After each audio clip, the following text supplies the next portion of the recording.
ओम श्री साईनाथाय नमः। ओम साई राम। मेरे समस्त साई परिवार को बाबा का आज का साई संदेश है।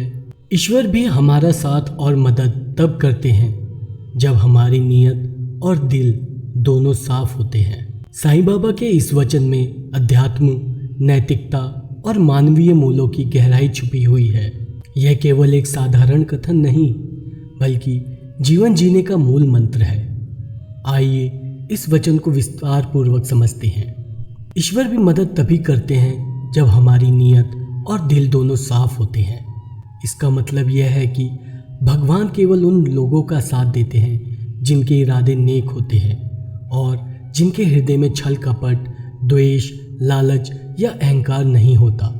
नीतियों और कर्मों में अगर स्वार्थ या कपट छिपा होता है तो चाहे हम कितनी भी प्रार्थना करें, मेहनत करें, मंदिर जाएं, दान पुण्य करें, ईश्वर तक हमारी पुकार नहीं पहुंच पाती। लेकिन अगर हमारी आत्मा सच्ची है, अगर हम किसी भी कार्य को निश्चल भाव से करते हैं तो ईश्वर स्वयं हमारे साथ खड़े होते हैं। ईश्वर सर्वज्ञ है। वह हमारे मन, विचार और भावनाओं को भी जान लेते हैं।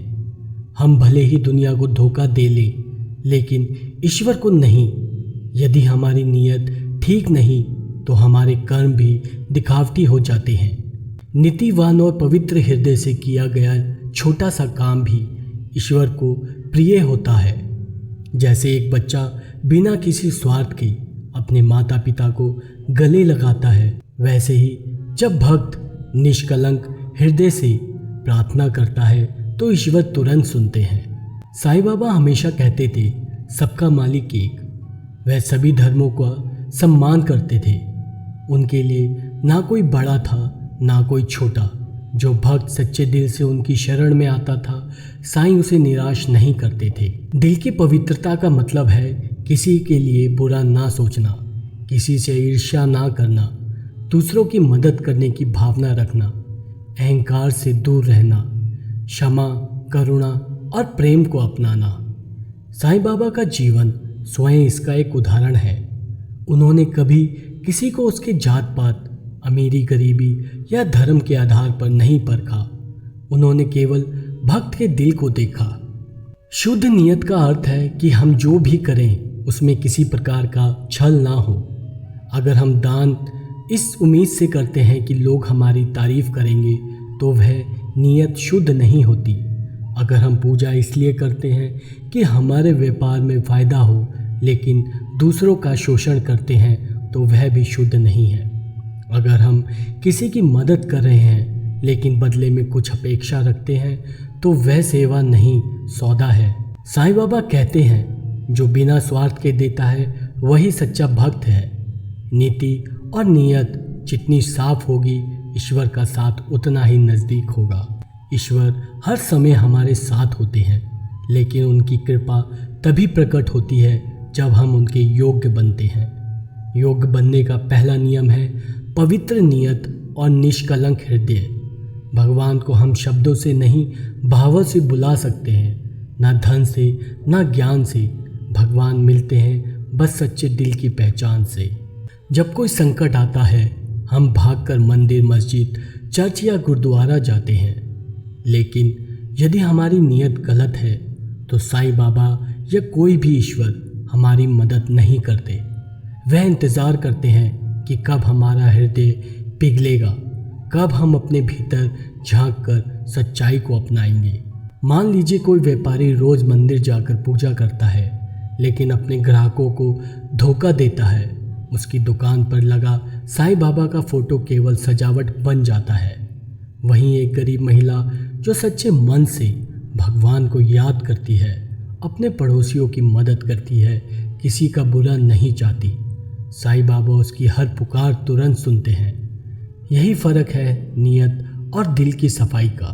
साईं बाबा का यह वचन हमें यह भी सिखाता है कि हमारी आत्मा का शुद्धिकरण ही ईश्वर से जुड़े रहने का मार्ग है। जब तक मन में द्वेष, घृणा, लालच और भय भरे रहते हैं हम ईश्वर की कृपा से दूर ही रहते हैं। साफ दिल और साफ नियत से किया गया हर कार्य एक तपस्या है।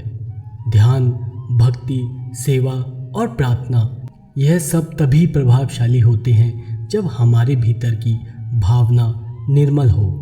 सिर्फ आध्यात्मिक नहीं, यह वचन समाज के लिए भी मार्गदर्शन है। यदि हर व्यक्ति अपनी नीयत को सुधार ले और दूसरों के लिए दयालु हृदय रखे तो ना कोई अपराध होगा, ना अन्याय, ना ही कोई शोषण। साईं बाबा का उद्देश्य यही था, मनुष्य बने और मनुष्यता को जिए। साईं बाबा का यह वचन हमारे जीवन का दर्पण है।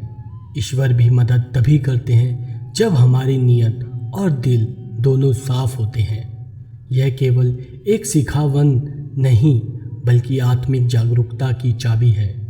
जब तक हम भीतर से साफ नहीं होंगे, कोई भी देवी देवता हमारी मदद नहीं कर सकते।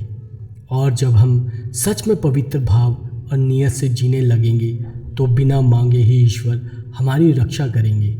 हमारी प्रार्थना भी शब्दों से नहीं, भावों से सुनी जाएगी। और तब साईं बाबा केवल तस्वीर में नहीं, हमारे हर पल में साथ होंगे। इसलिए जीवन में साईं के इस वचन को आत्मसात करें, नीतियों में पवित्रता और दिल में करुणा रखें, तभी ईश्वर भी हमारे हर दुख सुख में सहभागी बनेंगे। इस वीडियो में इतना ही। इस वीडियो को पूरा देखने के लिए बहुत बहुत शुक्रिया। अगर आपको यह वीडियो पसंद आया हो तो इसे लाइक करें, अपने दोस्तों के साथ शेयर करें और हमारे चैनल को सब्सक्राइब करना ना भूलें। बेल आइकन को दबाएं ताकि आपको हमारी हर नई वीडियो का नोटिफिकेशन समय से मिल जाए। हमें कमेंट्स में बताएं कि अगली वीडियो में आप क्या सुनना पसंद करेंगे। तब तक के लिए धन्यवाद और हम फिर मिलेंगे एक नई वीडियो के साथ। ओम साई राम, जय साई राम।